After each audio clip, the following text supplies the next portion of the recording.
तोहरा से कहनी है कि अपन बाप के फोन कर, और तू जब बैठ के टेसुआ बाहर रहल बानी। चल जल्दी फोन लगा, जल्दी। फोन नहीं खिलागता। हाँ? फोन नहीं खिलागत? ऐ तेकर ना ना दा,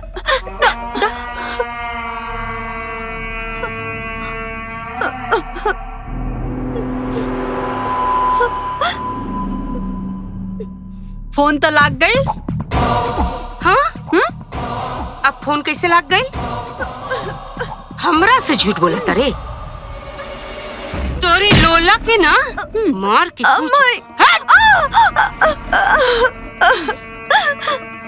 हेलो हेलो, ले बात कर।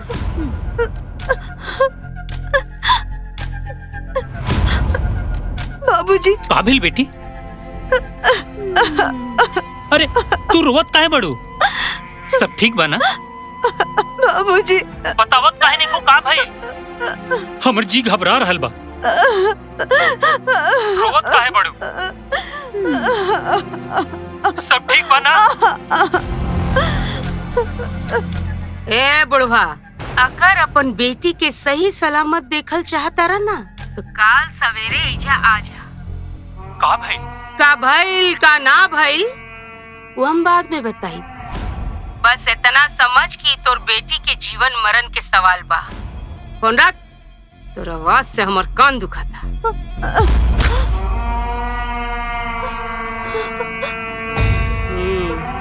चल रे।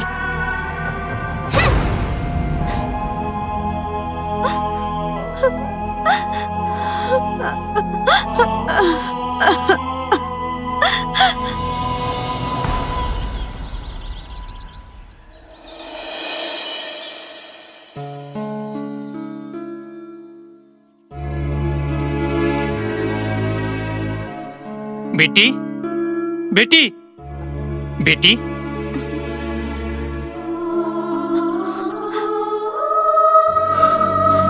बाबूजी। बेटी तू ठीक बड़ू ना? अरे हमर तो जान निकल गेल रहे। हम डरा गेल रहनी कहीं हमर बेटी के साथ कुछ अनर्थ तो ना हो गई। बाबूजी रवा चिंता जिन करी, हम ठीक बानी जा। तू ठीक बाड़ू? ई हमार शराफत बा। न तो एक मिनट भी ना लगी जियल हराम करे में। नमस्ते समधिन जी। कही ना का बात बा? हमरा कितने इमरजेंसी में बोलोनी है? सब ठीक बा ना? आपसे एगो जरूरी बात करे के रहे, यही से बुलौनी। बाकी पहले एगो बात बताई। बहन बेटी के घर में मिठाई लेके आवल जाला। तोरे तरह भिकमंगा नंगा होखी जे बिगर मिठाई के बहन बेटी के घर में आ जाला।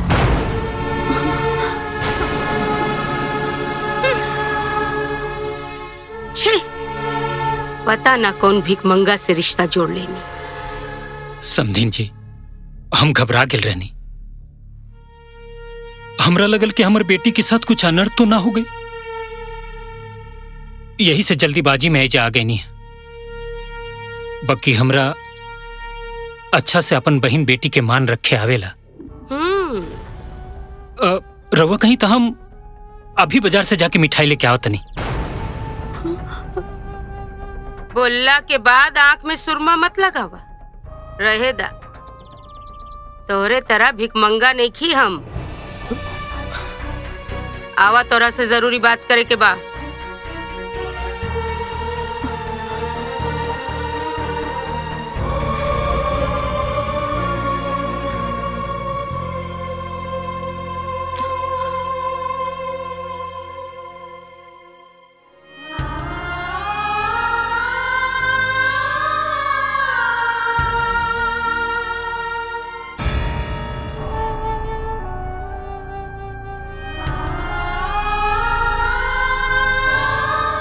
बाबूजी चाय ली। ए, एकर कोनो जरूरत नहीं थे। उठा के लेके जो।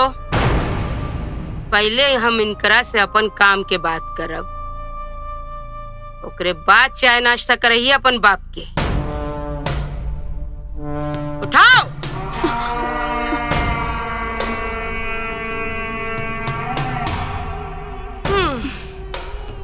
जरा ये फोटो देखी।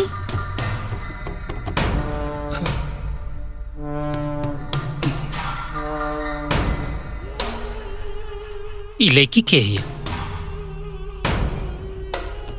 और ये फोटो हमरा काहे दिखा रहल बनी? ई लड़की से हम अपन बेटा दीपक के दोसर बियाह करावल चाहतनी।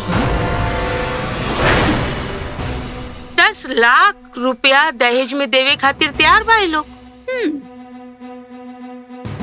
अब तू लोग एगो काम करा, अपन बोरिया बिस्तर उठावा और एजा से चलते बना।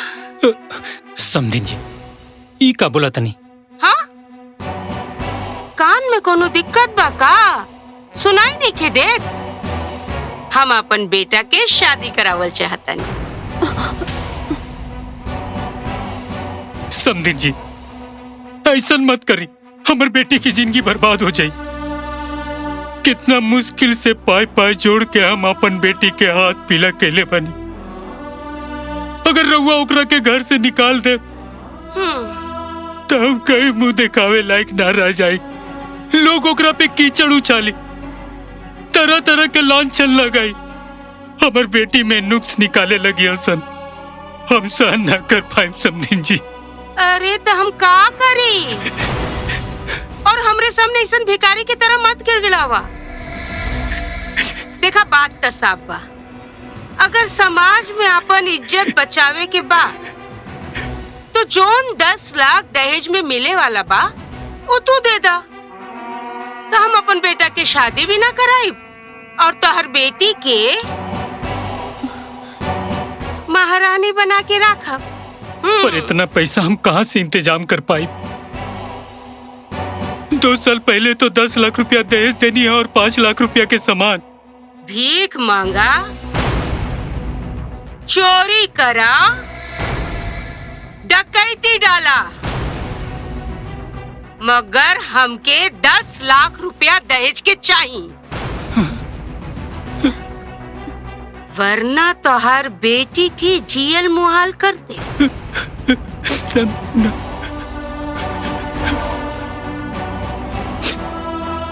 सोचत का बड़ा, बोला जल्दी, ना तो फोटो वाली लड़की 10 लाख देवे खातिर तैयार हुआ। ना समधिन जी, ऐसा मत करी।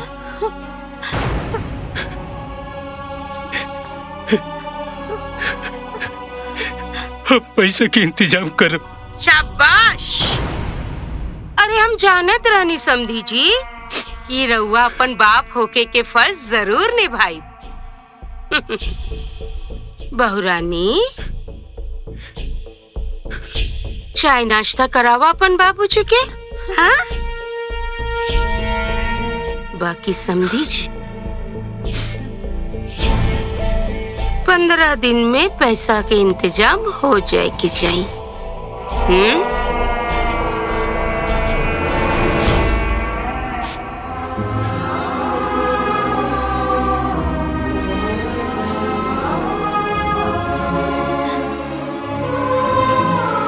हमार तकलीफ के आग, हमार सुख चैन सबके जला के खाक कर देलस। ऐसन बात नहीं के बेटी,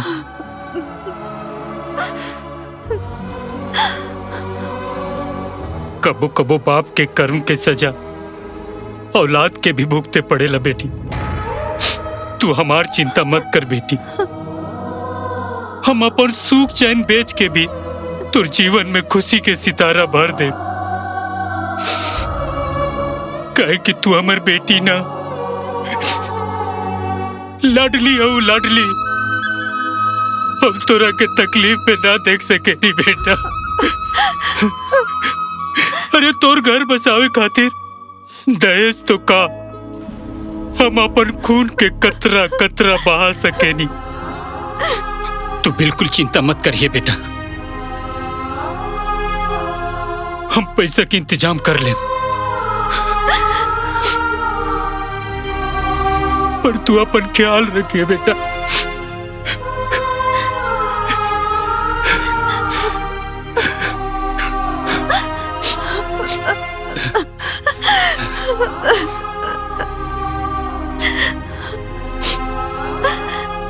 खुश रह।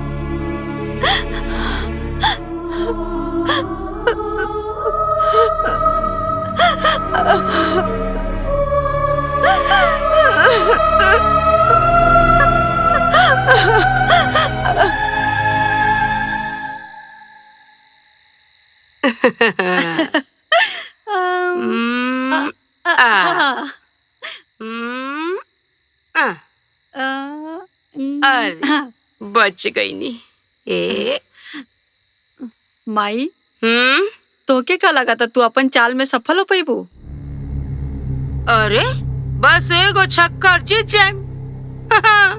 अरे माई हमी लूडो के बात नहीं करत, उ घर में जौन भिखारन बैठल बिया ना ओकर बात करत नहीं। तोके लगा था 15 दिन में 10 लाख रुपए जुटा पाई? चाहे लूडो होके चाहे केहू के जीवन, हमार चाल कब्बो फेल ना होला।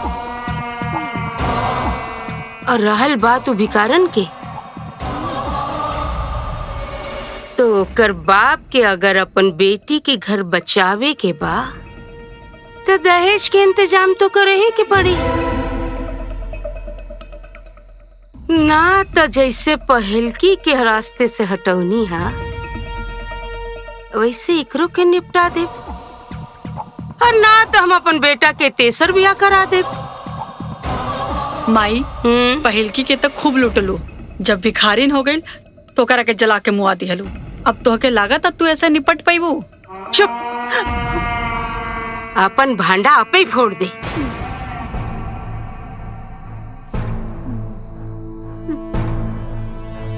अब रहल बात एकरे साथे का करे के बा, ये तो हम पहले ही सोच ले बानी। और अब समय आ गइल बा प्लान बी पे काम करे के। मतलब फूफा जी? अब जल्दी से फूफा जी के फोन लगा और बोल कि अब उनकर जरूरत बा। नेकी और पूछ पूछ, अभी फूफा जी के फोन लगाओ तनी।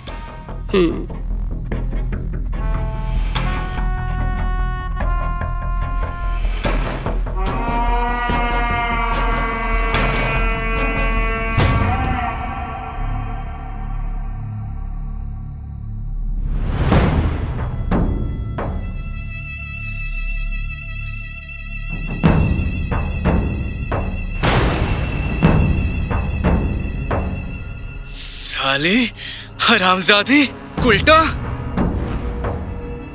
मरद घर से बाहर बा और ई यहाँ फोप काटल बिया। आज करके बतावे के पड़ी मरद के का रुतबा होके चाहिए।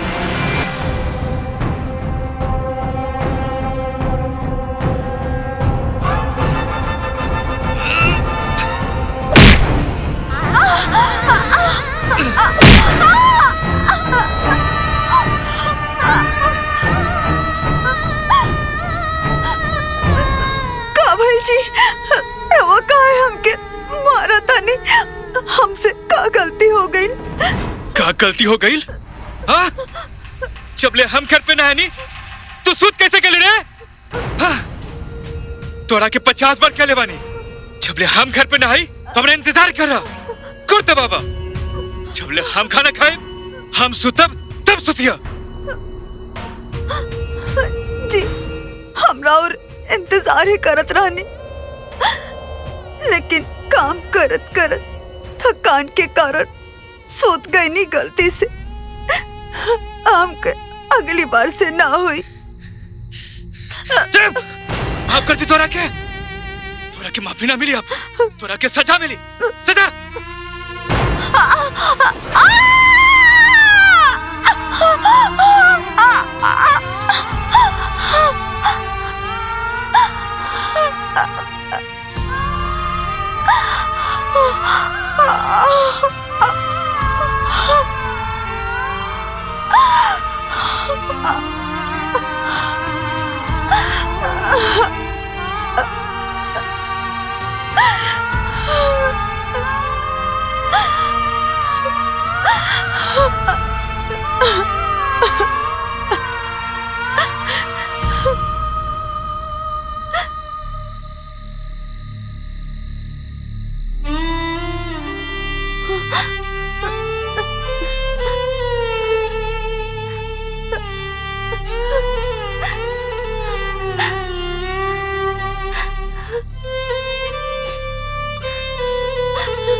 आधा रात के हल्दी काहे लगावल जाता?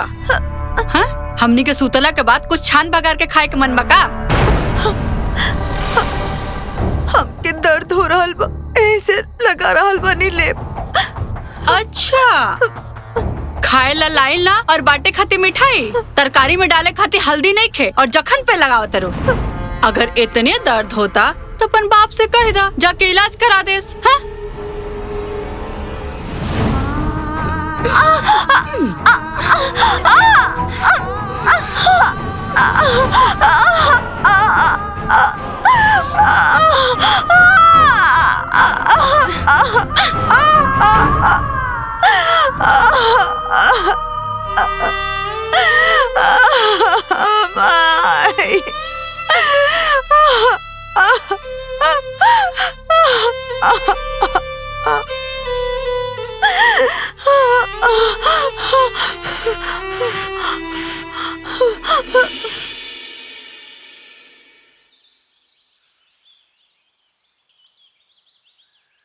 हाँ हाँ जी फरमाइए।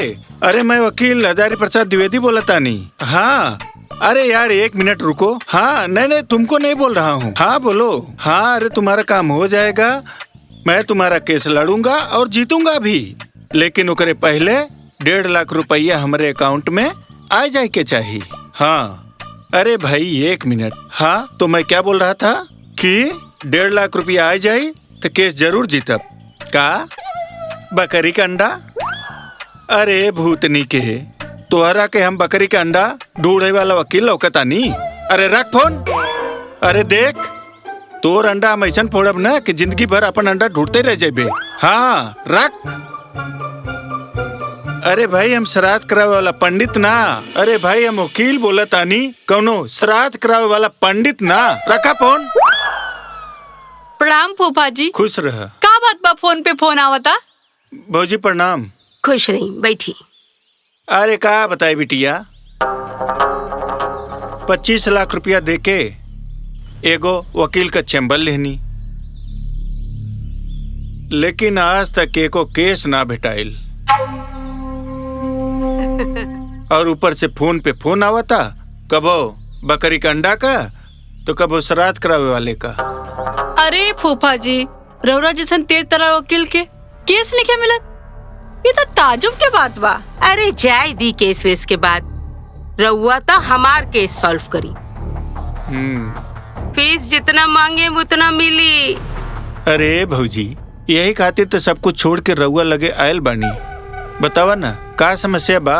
अरे रउआ के फोन पे बताऊनी ना, हमारी कल मुही पतो ओकर बाप 10 दिन से दहेज के पैसा देवे में आनाकानी कर रहल बा। समझे में नहीं आवत कि का करी। भौजी तू चाहत आरू ना कि दहेज का पैसा जल्दी से मिल जाए? हाँ तो तू अपने पतों पे खूब अत्याचार करा। ओकर अत्याचार देख के ओकरे बाप का कलेजा फट जाई और रउआ के कदम में दहेज ला के रख जाई।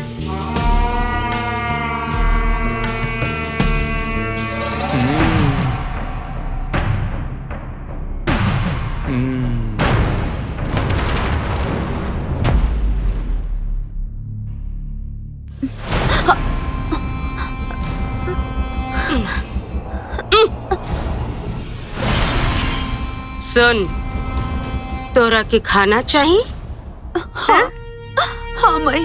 जब तक तोर बाप 10 लाख रुपया ना दी तब तक ना खाना मिली ना पानी।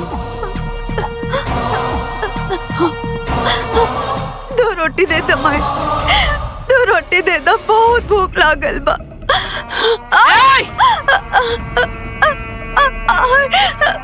रोटी चाहिए, पानी भी चाहिए। माई जबले 10 लाख रुपया ला के हमरे हाथ में ना रख दी, ना खाना मिली ना पानी। चल।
कुछो कहा, खाना खैला के बाद जबले 4 गिलास दूध ना पी ली ना,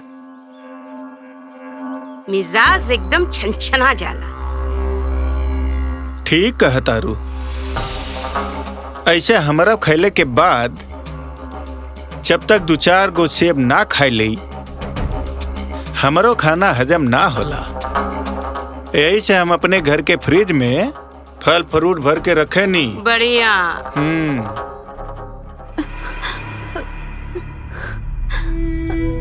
माँ जी, कुछ खाए खातिर दे दी माँ जी।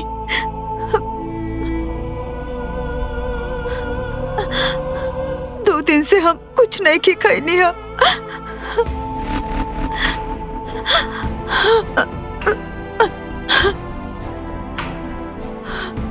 भूखे पेट हमार शरीर कांप रहल बा।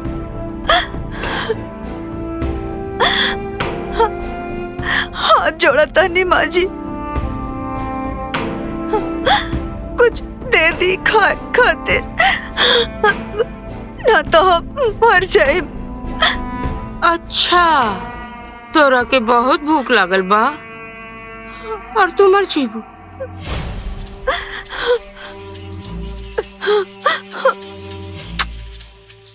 ठीक बा, हम तोरा पे दया करतनी।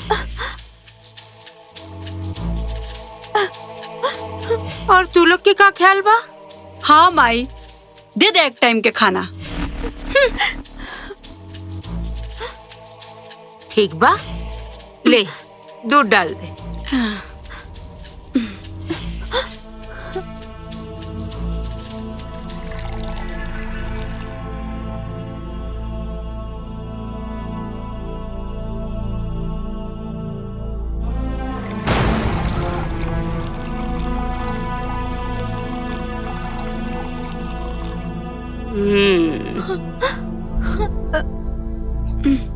ला दूध राखल बा, पी ला।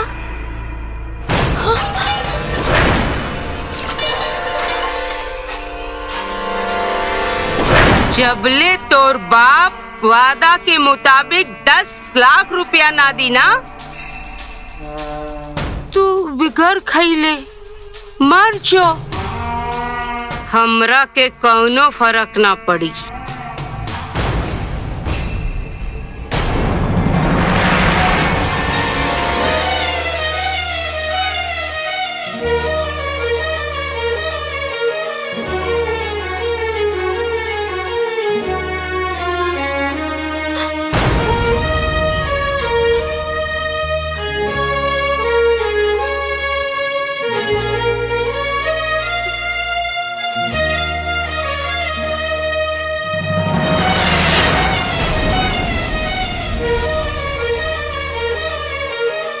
लोग अपना बेटी के बिया कितना मुश्किल से दहेज दे के करेला।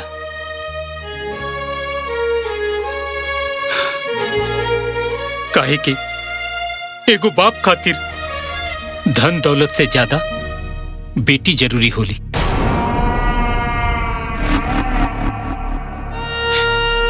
बाप अपना बेटी के पाल पोस के बड़ा करेला,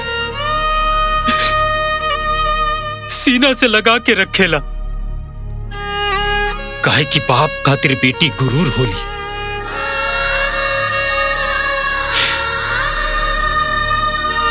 पता नहीं समाज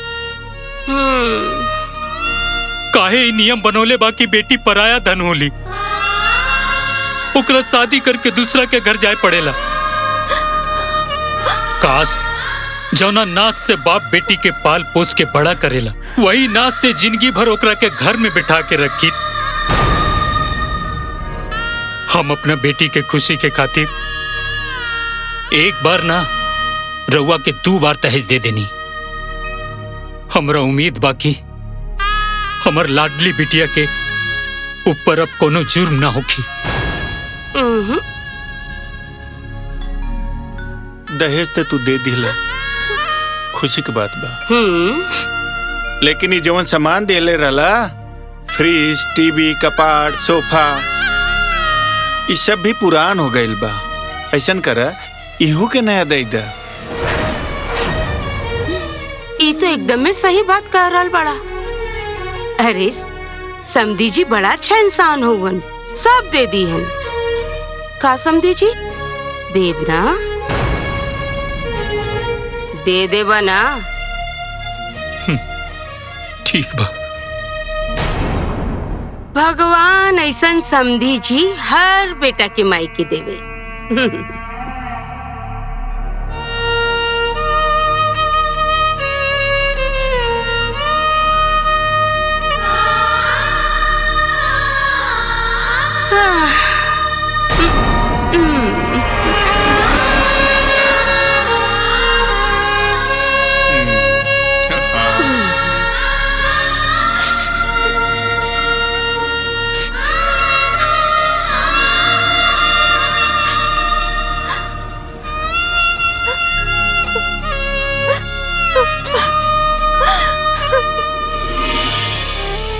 आज पता चलल कि काहे लोग इतना दुआ मांगेला बेटा खातिर, और आज ये भी पता चल गई कि काहे लोग इतना मायूस हो जाले जब बेटी हो खेली। सच तो यह कि बेटी एक अभिशाप है। ये दुनिया तो झूठ मूठ के दुर्गा, लक्ष्मी, सरस्वती और छठी माई के पूजा करेले, सब दिखावा। अरे सच तो यह कि बेटी एगो बोझ है जो पैदा होते ही बाप के चेहरे से मुस्कान छीन लेवेले। काश हम एगो बेटा पैदा होई तो आप सबके इतना परेशानी ना झेले के पड़त। लोग एकदम सही कहेलन कि बेटी पैदा होते ही मार देवे के चाहिए। फिर रउआ हमके काहे जिंदा रखनी बाबूजी? बेटी ना तो मायके के होली, ना ही ससुराल के। बेटी तो बस बाप के कंधे के एगो बोझ होली। ना बेटी, बेटी बाप खातिर बोझ ना होली। बेटी तो बाप खातिर परी होली। बेटी खातिर बाप अपन सब कुछ खुशी खुशी निछावर कर सकेला। तू चिंता मत कर बेटा, भगवान तुर जिंदगी के जरूर खुशहाल बनाइए। तू अपन ख्याल रखिए। बेटी हमने का कबो याद आई तो ऊपर देख लिया, समझिए कि तुहार माई बाबू तेरे साथ है बाटा। तुम चिंता मत करियो बेटी। हाँ बेटी, अपन ख्याल रखिए। और हाँ, कबो हिम्मत मत हारिए। खुश रह।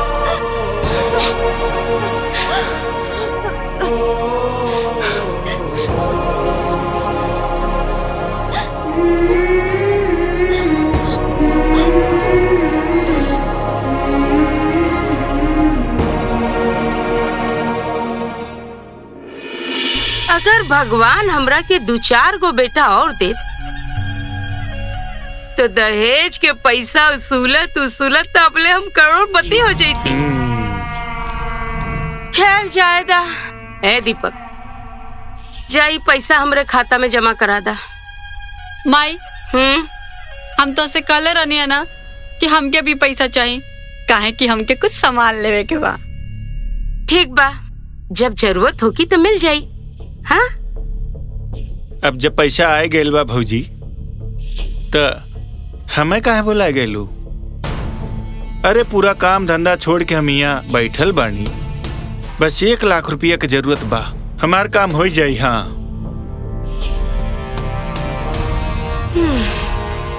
दीपक,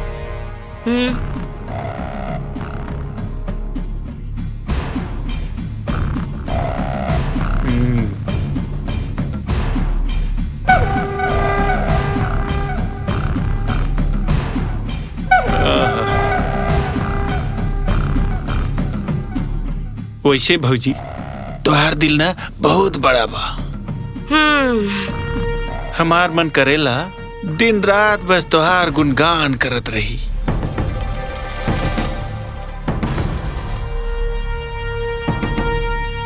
ठीक बा माई, हम पैसा के बैंक में जमा करा के बतानी।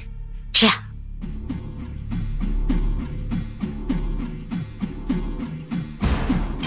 बुढ़िया दहेज हमारा नाम पे ले बता रहे और पैसा तोहरा खाता में जमा हुई। अभी पैसा के हम विलायती शराब पिए, विलायती शराब।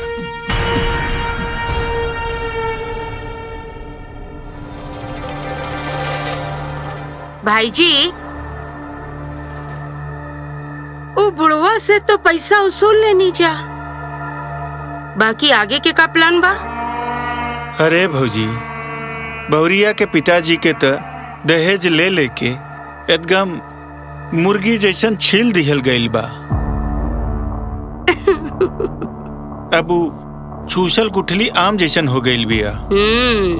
ओकरा से तब कोनो उम्मीद करब बेकार बा ना। मतलब साफ बा। मतलब ही कलमुही के ठिकाना लगावे के पड़ी और दीपक के तेसर ब्याह करावे के पड़ी। तो ठीक बा, शिकार ढूंढल जाओ। छी, तू लोग जैसन घटिया और नीच आदमी हम आज तक ना देखनी। दहेज के लालच में तू लोग इंसानियत भुला गए।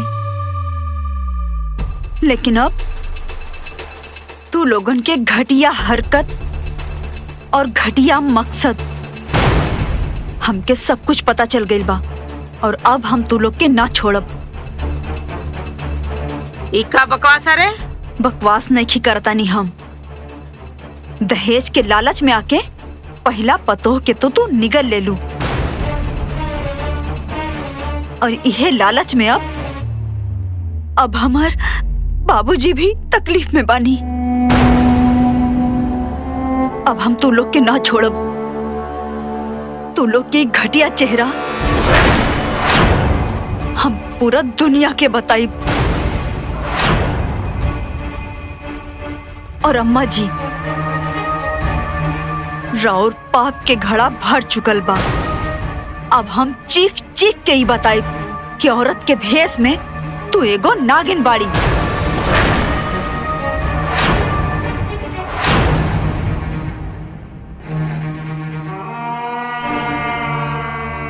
तोरी मजाल, तू हमरा के नागिन बोलबे?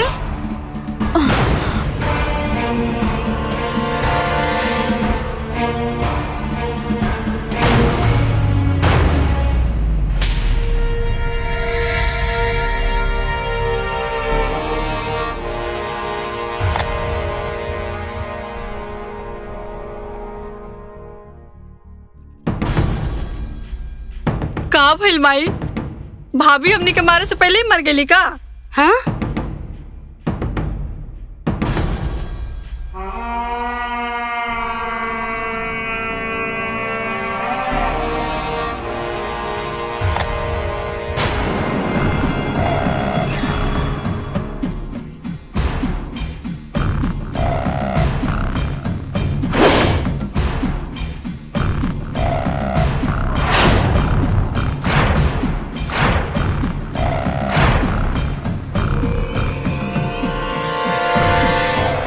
का भल भौजी, रउआ ऐसे काहे घबरा के भगनी है?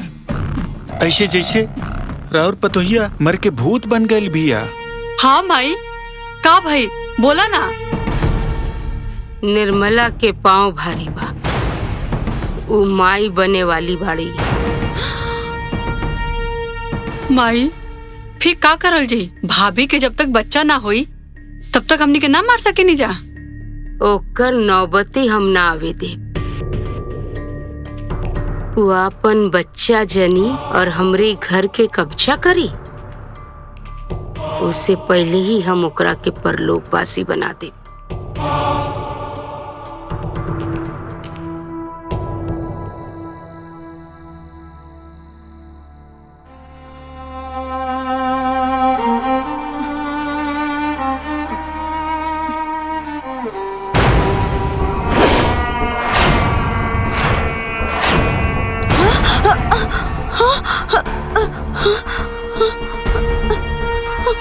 अम्मा जी, करो हमके मारे के चाहता नहीं।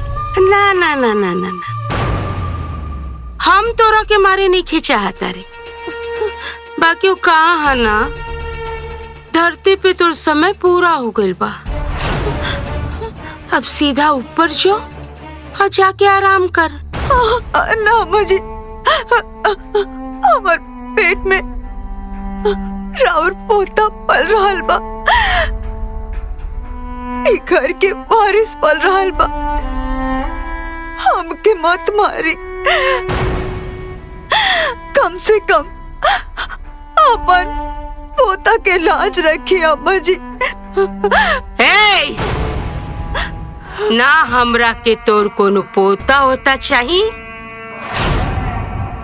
और ना तू। तोरा के तो मरे के पड़ी, और ते ना मरबे तो हमार घर के तीसरा अध्याय कैसे शुरू हुई? हाँ दीपक,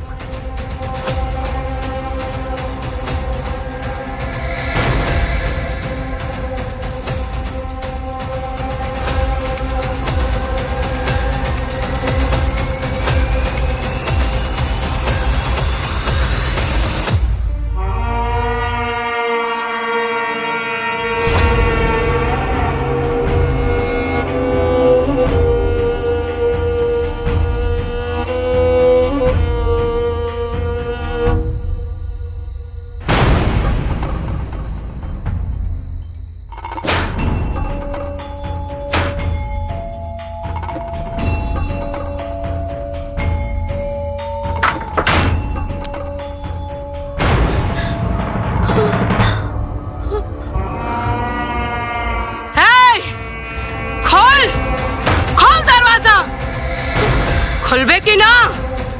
अगर हाथ में आ गई तो गला दबा के मार दे। खोल दे, कहा था नहीं? देख, दरवाजा खोल दे और इज्जत से जल के मर जाओ। और अगर हमरे हाथे लग गई ना, बहुत दर्दनाक मौत दे।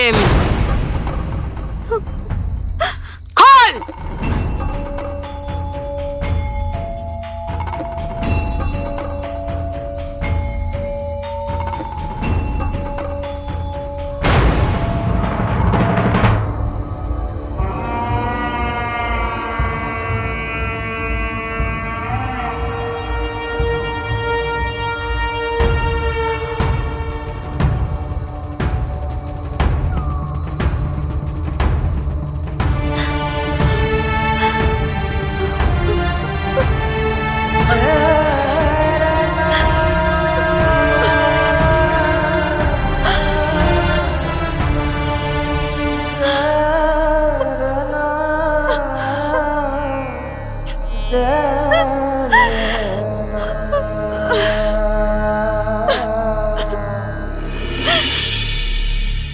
माई, हमनी के सूते जाते जा, कहीं वो भाभी भाग गई तो?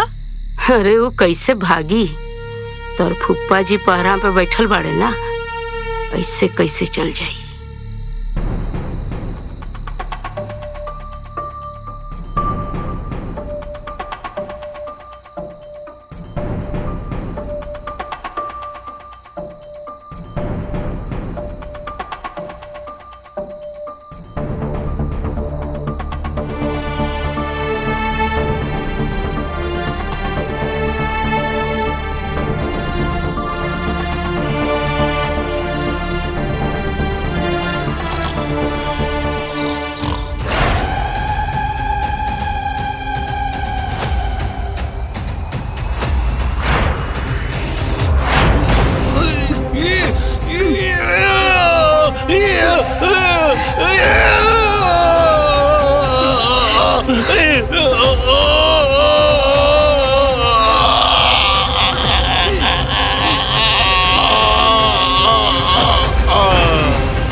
हाँ।